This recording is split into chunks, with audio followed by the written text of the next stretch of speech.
আগে নিজের শরীর নিয়ে খুব একটা ভাবতাম না, দিন কেটে যেত কিন্তু আয়নায় তাকানো নিজের সেরা ভার্সনটা দেখতে পেতাম না।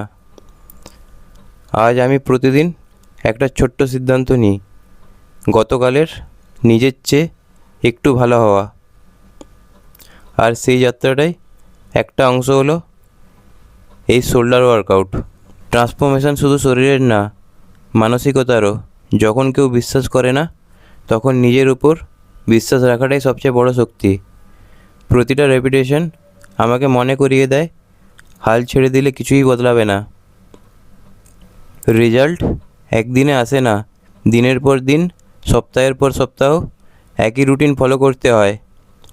অনেকে শুধু শেষের ফল দেখে, কিন্তু এর পেছনের পরিশ্রমটা দেখে না।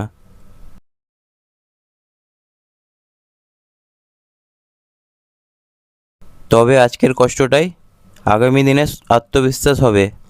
যেদিন শরীর ক্লান্ত থাকে, সেদিনও জিমে আসাটা জয়ের প্রথম ধাপ। কারণ মোটিভেশন আসবে যাবে, ডিসিপ্লিন থেকে যায়।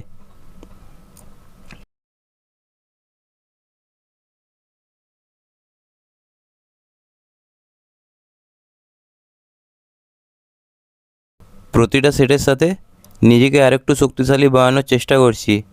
আমি কারোর সাথে প্রতিযোগিতা করছি না, আমার প্রতিযোগিতা শুধু গতকালের নিজের সাথেই।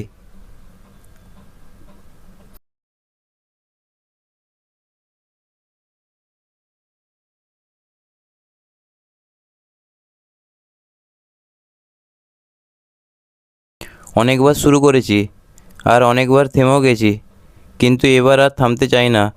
কারণ আমি জানি কনসিস্টেন্সি থাকলে পরিবর্তন আসবেই।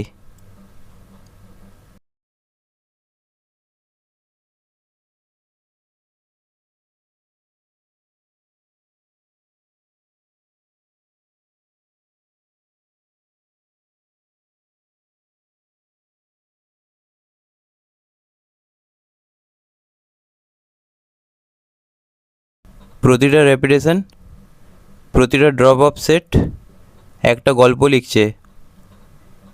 আজকের আমি হয়তো পারফেক্ট না, কিন্তু আগের আমি থেকে অনেক ভালো।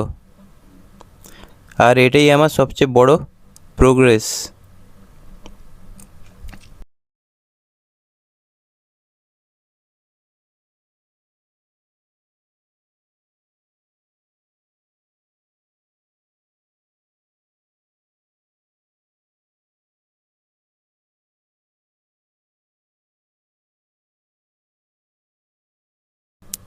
তবে ট্রান্সফরমেশন এখনও চলছে।